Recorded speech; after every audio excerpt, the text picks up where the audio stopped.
Kto z Was nie miał tak, że chciałby poglądać znów jakiś stary film na dużym ekranie w kinie? Niestety starych filmów już tak nie grają, a zakup dobrego telewizora, no tak 100-calowego, to wydatek grubo ponad 10 000 złotych. Mam przed sobą laserowy projektor, który kosztuje dużo mniej niż taki telewizor i pozwala znów cieszyć się starymi filmami na wielkim ekranie. Ciekawy zresztą jestem, jakie tytuły Wy byście pooglądali na wielkim ekranie. Ja mam już za sobą Harry'ego Pottera, Gladiatora i Władcę Pierścieni.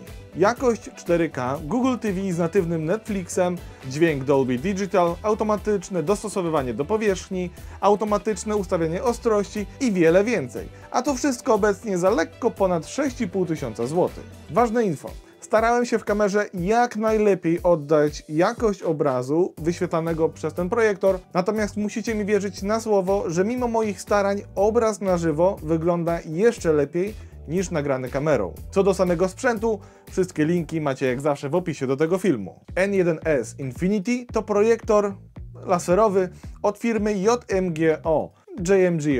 Jest to projektor z ich autorską trójkolorową technologią. Chodzi o to, że opatentowali swoją laserową technologię wyświetlania obrazu, która gwarantuje bardzo dobry kontrast, jasność oraz bardzo dokładne odwzorowanie kolorów. Przykładem jest obraz HDR HDR, który wygląda fenomenalnie. Ale od początku trochę specyfikacji, a później konkrety. Projektor otrzymujemy w takim styropianowym opakowaniu, które jest również walizką transportową. Swego czasu DJI dostarczało swoje drony właśnie w podobnych case'ach, więc służyły one nie tylko do ochrony, ale również do transportu. W opakowaniu oprócz samego projektora znajdziemy oczywiście pilot wraz z bateriami, co jest plusikiem. Do tego mamy zasilacz, oczywiście jak zawsze papierologię oraz dostajemy klucz imbusowy. Służy on do dokręcenia kilku śrubek od pionowej osi ruchu projektora, dlatego jeśli sobie ustawimy ten projektor, to możemy dokręcić śrubki i nikt nam tak łatwo już go nie przestawi. Ten projektor może wyświetlać obraz w rozdzielczości maksymalnej 4K. Waży 4,5 kg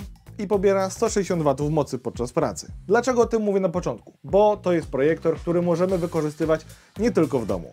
Jeśli mamy stację zasilania, na przykład taką, o której robiłem już film, to możemy sobie zabrać ten projektor na kemping, pod namiot, na działkę i jeśli nie mamy prądu, no to podpinamy go pod stację zasilania i spokojnie robimy wieczór filmowy w plenerze. Dodatkowo ten projektor jest bardzo cichy i jego hałas, tak naprawdę dźwięki, które z niego się wydobywają podczas pracy, nie przekraczają 26 dB, co jest świetnym wynikiem, ponieważ miałem do czynienia już z innymi projektorami i bardzo często były one dosyć głośne.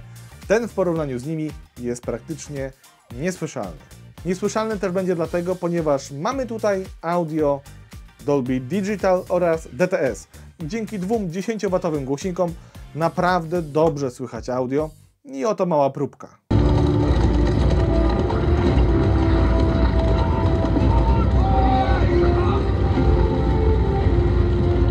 A co jeśli chodzi o jasność obrazu? No to tutaj mamy 2600 ANSI lumenów. Ja wiem, że ANSI lumeny mówią więcej osobom, które zajmują się na co dzień projektorami. To jest jednostka, za pomocą której podaje się jasność światła, jakie wydobywa się z projektora.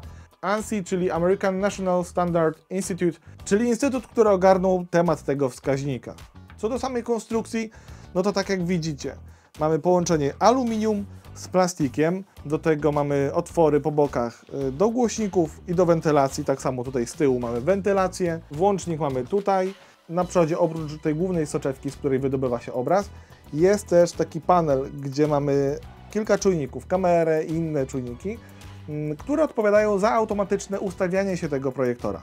O tym za chwilkę jeszcze więcej powiem, ale tak, nie mamy więcej pokręteł, jeśli chodzi o ustawienie ostrości i zaraz wyjaśnię. Z tyłu mamy wejście USB, dwa wejścia HDMI, jedno pozwala na podłączenie się do audio i gniazdo jack. Tutaj z boku mamy fajnie schowane gniazdo zasilania, więc też tam jak nie chcemy nic podłączać i korzystamy tylko i wyłącznie z wbudowanego systemu, no to nic tam tutaj z tyłu nie wisi. Całość projektora zamontowana jest na takim dwuosiowym gimbalu, tak to nazywa producent. U dołu mamy podstawkę, na której stawiamy i odwracamy w 360 stopniach ten projektor, natomiast w pionie on ma 135 stopni odchyłu, no i odchyla się tak jak widzicie.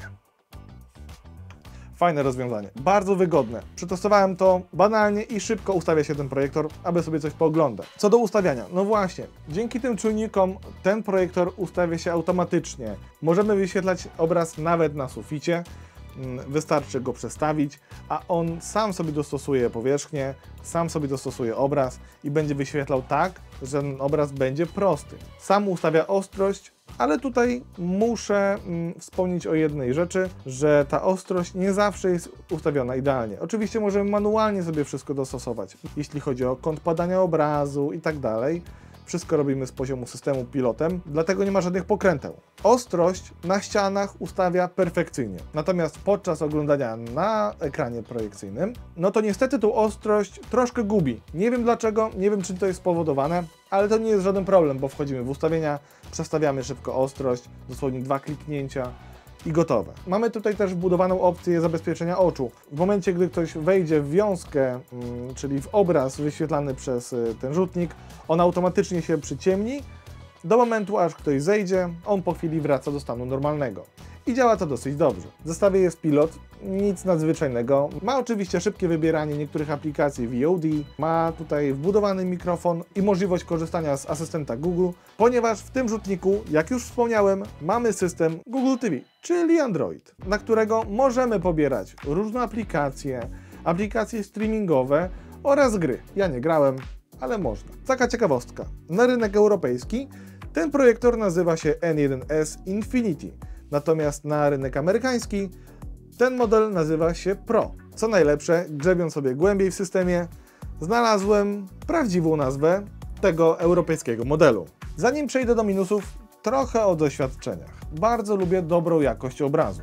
I ten projektor taką jakość gwarantuje. Oprócz żywego i pełnego obrazu mamy też audio. Ja mam soundbara i podłączałem się na początku przez port eARC, chyba tak to się wymawia, natomiast później doszedłem do wniosku, że nie ma sensu podpinać tego projektora pod soundbar. Wystarczy ustawić dźwięk filmowy, dźwięk przestrzenny i wtedy dźwięk z samego projektora jest naprawdę bardzo dobry i wystarczający. Mamy możliwość odtwarzania tutaj filmów w 3D, no ja niestety nie mam okularów do tego, więc nawet nie próbowałem. Muszę Wam powiedzieć o dwóch minusach. Jeden minus to brak wejścia LAN.